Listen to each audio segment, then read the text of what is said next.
अस्सलामुअलैकुम नाज़रीन, उम्मीद करता हूँ कि आप तमाम तर लोग खैर खैरियत से होंगे। आज की इस वीडियो में हम बात करेंगे कुरैश उस्मान सीरीज के सीजन 4 के वॉल्यूम नंबर 115 के पार्ट 2 के बारे में। इसके बाकी के पार्ट्स भी कुछ ही देर में हमारे चैनल पर अपलोड कर दिए जाएंगे। चैनल पर पहली मर्तबा आए हैं तो चैनल को फौरन से सब्सक्राइब कर दें। तो चलिए शुरू करते हैं आज की वीडियो। इस एपिसोड का आगाज कुछ इस तरह से होता है। एक तैमूर जंदान खाने में मौजूद होता है। इसी दौरान बोरान उसके पास आता है और मुस्कुराते हुए उससे कहता है, तुम आजाद हो मेरे भाई। एक तैमूर इस पर जवाबन कहता है, बहुत शुक्रिया मेरे भाई, हकीकत किसी न किसी तरीके से वाज़े होकर रहती है। इसके बाद वो लोग वहाँ से बाहर निकल जाते हैं। इधर दूसरी तरफ बेंगी खातून भी कई कबीले में मौजूद होती हैं और कई खवातीन से कहती हैं, ओरहान की अब तबीयत कैसी है, क्या वो ठीक है? यह सुनने के बाद बाला खातून जवाबन कहती है, इंशाल्लाह बहुत जल्द वो ठीक हो जाएगा। तभी अल चिचक भी पूछती है कि आपको गद्दार के बारे में पता चल गया?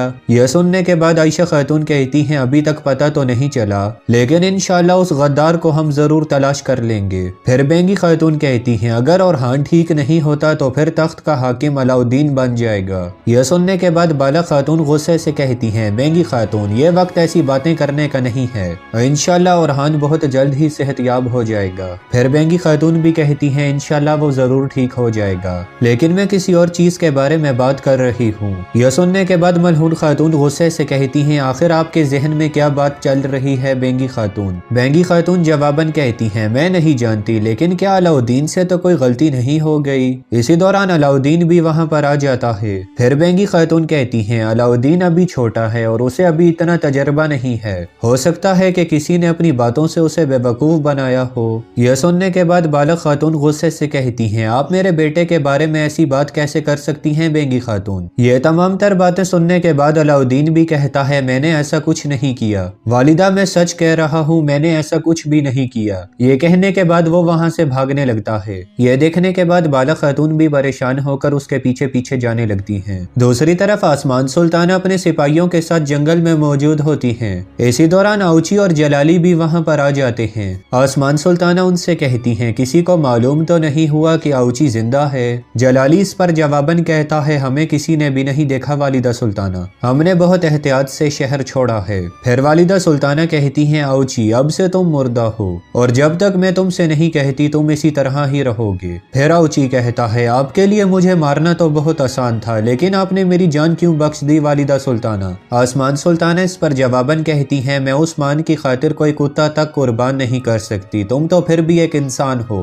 तो मैंने गोल में ओलोफ के पास जाओगे और वहीं पर छुप कर रहोगे। इसी दौरान आइकुत और बाईसुंगर वहाँ पर आ जाते हैं और छुपकर उनकी बातें सुनने लगते हैं। आसमान सुल्ताना कहती हैं, सरदारान की हमायत हासिल करना उस्मान के लिए एक अजाब बन जाएगा और अब हम ओलोफ के लिए अजाब लाएंगे। वक्त आने पर इंशाल्लाह हम अपने मकसद के लिए ओलोफ को भी आग में धकेल देंगे। ये तमाम तर बातें सुनने के बाद बाईसुंगर कहता है, उस्मान साहब सही कहते हैं, ये गद्दार आसमान सुल्ताना सभी के साथ खेल खेल रही है। आइकुत सिपाही इस पर जवाबन कहता है, हमें उस्मान साहब को खबर देनी होगी। ये कहने के बाद वो दोनों वहाँ से जाने लगते हैं। इधर दूसरी तरफ उस्मान साहब अपने सिपाहियों के साथ वापस कबीले की तरफ रवाना थे। दूसरी तरफ कबीले में मलहून खातून बेंगी खातून से कहती हैं, इस सब के पीछे फरग का हाथ है और इंशाल्लाह हम उसे जल्द ही गिरफ्तार कर लेंगे। आयशा खातून इस पर कहती हैं, लेकिन सबसे पहले हमें उसे अनागोल से बाहर लाना होगा। अलचिचक ये सुनने के बाद बेंगी खातून से कहती है, वालिदा क्या आप कुछ नहीं कर सकती? हाँ, हम लोग ओलोफ का सर तो नहीं ला सकते, लेकिन फरग को पकड़ सकते हैं।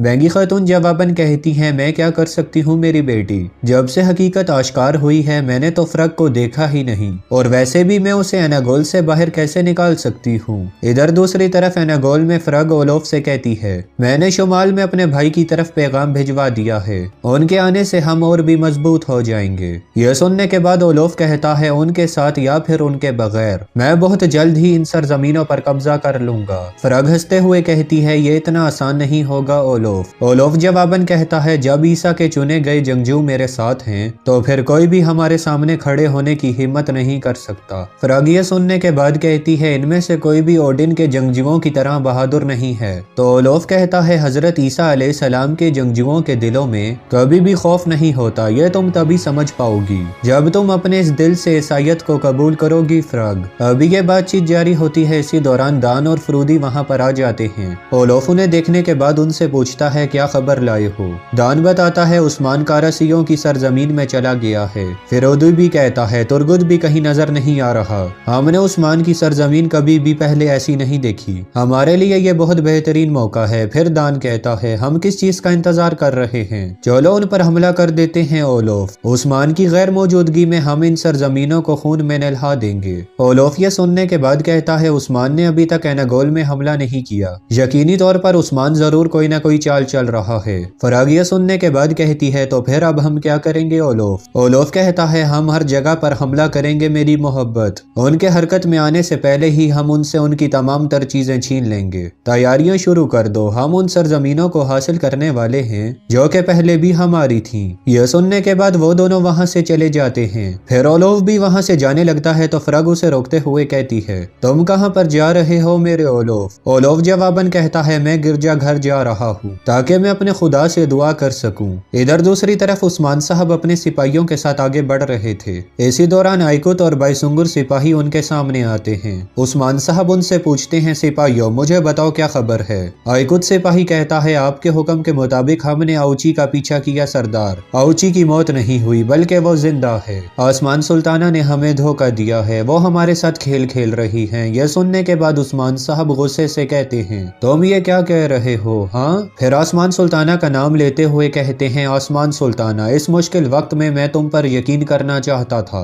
لیکن نہیں، تم جیسے لوگ ہمیشہ ہی فتنہ پھیلاتے ہیں، میں تمہارا منصوبہ تمہارے ہی خلاف استعمال کروں گا اور تم پر الٹ دوں گا۔ کوہنور الفیہ سننے کے بعد کہتا ہے آپ کو کیسے پتا چلا سردار؟ عثمان صاحب جواباً کہتے ہیں آسمان سلطانہ کبھی بھی ہماری مدد نہیں کر سکتی، انہوں نے ہماری مدد کی اس لیے مجھے ان پر شک ہوا اور ہم سب نے دیکھ لیا کہ میرا شک بالکل درست تھا۔ پھر بائسنگر سپاہی پوچھتا ہے اب ہم کیا کریں گے میرے سردار؟ عثمان صاحب کہتے ہیں تم ترگت صاحب کے ساتھ جاؤ گے اور اوچی کو زندہ گرفتار کرو گے، اسے بالکل بھی بھاگنے مت دینا، بہت جلد حقیقت آشکار ہو کر رہے گی۔ یہ کہنے کے بعد وہ وہاں سے جانے لگتے ہیں۔ دوسری طرف دان اور فرودی اپنے سپاہیوں کے ساتھ آگے بڑھ رہے ہوتے ہیں۔ اسی دوران جیر کوتائی اور الجن خاتون وہاں سے گزرنے لگتے ہیں اور وہ اپنے ہاتھ جوڑ کر کہتے ہیں حضرت عیسیٰ برکت فرمائیں۔ ان کے وہاں سے گزر جانے کے بعد الجن خاتون جیر کوتائی سے کہتی ہیں جیر کوتائی وہ ضرور کوئی خوفناک کام کرنے والے ہیں۔ جیر کوتائی جواباً کہتا ہے ہاں لگتا ہے کہ وہ ضرور کوئی حملہ کرنے کی تیاریاں کر رہے ہیں، تم فکر مت کرو ہم ضرور معلوم کروا لیں گے کہ وہ کہاں پر حملہ کرنے والے ہیں۔ اس کے بعد وہ دونوں ایک کمرے میں داخل ہو جاتے ہیں۔ پھر جیر کوتائی الجن خاتون سے کہتا ہے یہ وظیفہ تمہارے لیے بہت مشکل ہوگا۔ الجن خاتون کہتی ہیں کیا تم مجھے اکیلا چھوڑ دو گے جیر کوتائی؟ جیر کوتائی پوچھتا ہے کیا تم ڈر گئی؟ ہاں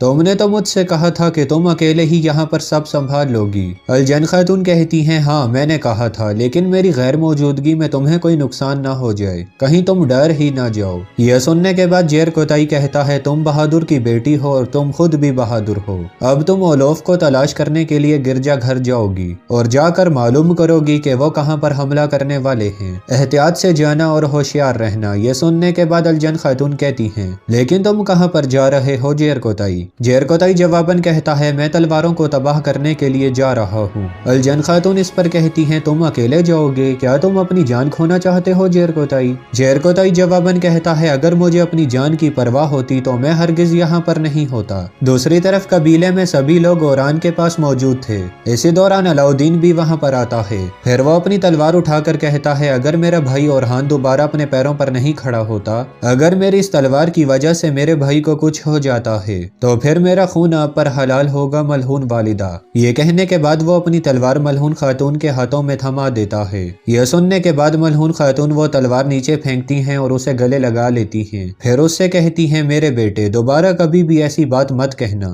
نہ ہی تمہارے ساتھ اور نہ ہی تمہارے بھائی اوران کے ساتھ کبھی کچھ برا ہوگا، میں کبھی بھی کچھ برا نہیں ہونے دوں گی۔ یہ سننے کے بعد بالا خاتون کہتی بالکل میرے بیٹے ہم انشاءاللہ کبھی بھی ایسا نہیں ہونے دیں گے، جس کسی نے بھی تمہارے بھائی کے ساتھ یہ کام کیا ہے ہم اس سے ضرور بدلہ لیں گے۔ تو ناظرین اسی کے ساتھ ہی اس ایپیسوڈ اور اس پارٹ کا اختتام ہوتا ہے۔ اس سے آگے کے پارٹس بھی کچھ ہی دیر میں ہمارے چینل پر اپلوڈ کر دیے جائیں گے۔ اگر آپ میں سے کسی نے ابھی تک ہمارا چینل سبسکرائب نہیں کیا تو چینل کو فوراً سے سبسکرائب کر دیں۔ میں ملتا ہوں آپ سے اگلی ویڈیو میں، تب تک کے لیے اپنا خیال رکھیے گا۔